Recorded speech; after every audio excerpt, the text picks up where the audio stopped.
do help us with some case studies if I was a stakeholder, if I was an investor, and if I was hedging the underlying commodity because I was holding on a stock. It's important to understand, and you made a very valid point there. If I'm investing in IOC or if I'm investing in an oil refiner, am I investing in oil, right?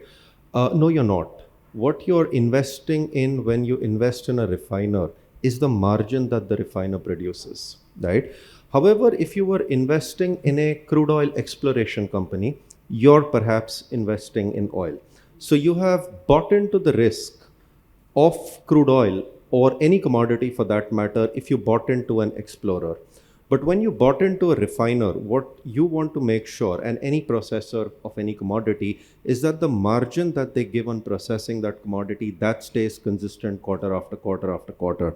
And therefore, for processors more than producers or explorers of any commodity, it's extremely important to have a structured hedging program where the pricing in and the pricing out, that's essentially the gap that they're trying to manage and the timing that they're trying to manage, is nullified out, and the margin in that business by design is a lot lesser.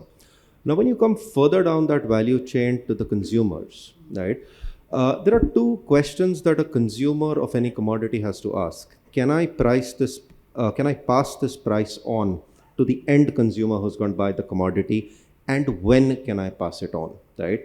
Theoretically, yes, you can pass on every price at some point to the end consumer.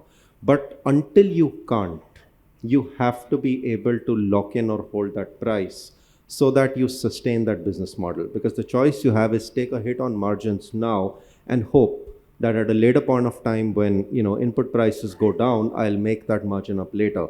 But again, that's just playing the volatility, right? And therefore, for a consumer, the hedging program may be reasonably short term depending on how stable your margin is.